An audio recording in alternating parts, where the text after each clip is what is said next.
Alright, y'all, welcome back to State of the Franchise Gaming. And if you didn't catch the entire Manhattan Project, which I called myself basically advancing through the second half of the 2021 season and in through the off season, check that out. Though I will be recapping that here. It was a 4.5 hour stream. I appreciate everybody that stopped by.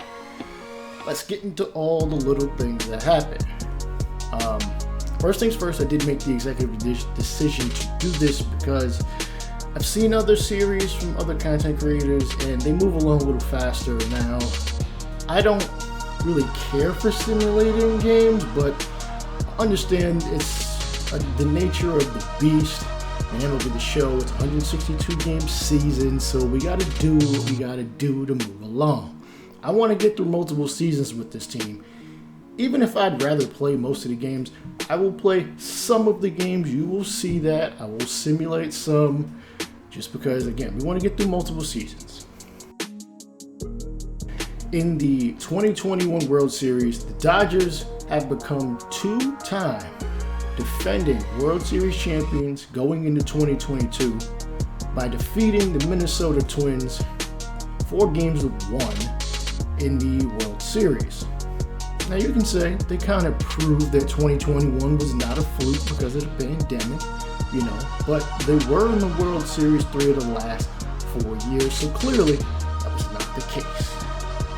In the offseason, that did lead to what I'd like to call a dust devil of an offseason, where we moved some players as well as let some guys go due to this guy's own stupidity, such as former 5th starter, and he would have been our 4th starter, Levi Kelly. We let him walk somehow because, salary arbitration is a funky thing in this game. We offered him 2 years, $1.9 million, and he just didn't take it. He'd rather go to the Brewers for $80,000. Don't worry, when we play him, I will show that game. Hopefully we rough him up. Then we allowed Geraldo Perdomo to end up within our own division as a Colorado Rocky for $70,000. Now, I'm going to break the fourth wall here a bit. SDS, this would never happen. Now, a lot of that has to do with the draft structure. You're not able to give guys signing bonuses or sign them multi-year deals and yada, yada, yada. But I will address that in another video. In said free agency, I didn't make any huge moves, and a lot of that was because I was under the impression certain guys like Geraldo Perdomo would actually play shortstop. Escobar would move from 2nd over to 3rd, and Castro would go back to his quote-unquote natural position of 2nd base. Pavin Smith, who has played some first and played some outfield. He played a good portion of the season in the outfield before Aristides Aquino became a part of the team. He had the open shot for first base and he just disappeared. I think it's because I didn't offer him arbitration that they didn't stay. I didn't want to offer him arbitration. I wanted to offer him a deal. I know they probably thought they would have got more money in free agency down the line if they just said arbitration, but come on. If I'm offering you more than arbitration, you're usually going to take what I give you. Nonetheless, I didn't re-sign Christian Walker, so we do have an open spot at first, which I will address later. As far as the bullpen, we decided to sign Jimmy Nelson, who will end up being our 3rd relief pitcher, who has starter type stamina in the 80s. In case we need a 6th starter, so that we don't have to call up 2021 draftee Bartolo Rivera or guys like J.B. Bukowskis, the 25-year-old a potential starting pitcher prospect. After free agency 2 or 3, I'm not 100% sure, we ended up signing Mr. Jonathan Loaizaga from the New York Yankees, who's off their 40-man roster somehow. We got lucky, I will admit. As well as former Boston closer Matt Barnes, which means a guy like Stephon Crichton is probably moving the setup man, despite the fact he had 39 saves. Maybe it'll be a kind of platoon situation and closer. We'll see.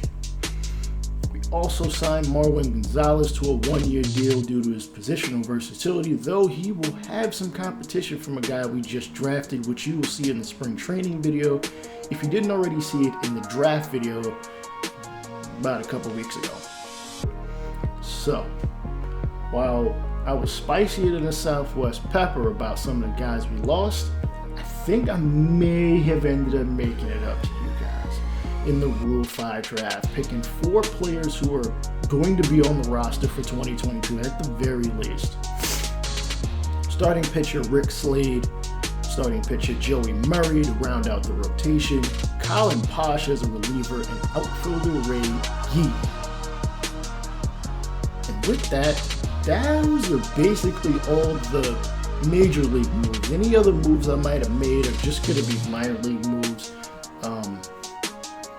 And that, you know, it is what it is. But going into spring, which I still haven't decided whether I'm going to show highlights of it or I'm just going to sim through it. I'll probably end up simming through it. I know you guys want to get to the regular season. There are going to be 2 positions that are going to be up for grabs. As mentioned, first base. We've got 3 players there. Josh Van Meter, I believe a guy like Adrian Carrasco, a guy I have not signed, a guy I have signed, and unfortunately my screen's not showing it up right now. And a guy with the last name of Paul. I'm sorry, I don't remember his name off the top of my head. It'll probably show in the video. Also, shortstop, Marwin Gonzalez probably will be the starter against righties. Vincent Campos will more than likely be the starter against lefties. Gonzalez is the much better fielder overall compared to Campos. With that being said, I'm ready to get into season 2. I'm ready to move this series a bit faster, you know, embracing some simulation, maybe some quick manage here and there, just to, you know, maybe we'll probably see 2 games in a week, depending on how I lay things out. And yeah, that's what we're going with. This is Raymond of State of the Franchise Gaming. I will also have other content coming on here soon from both MLB the Show and more than likely Madden, but peace out.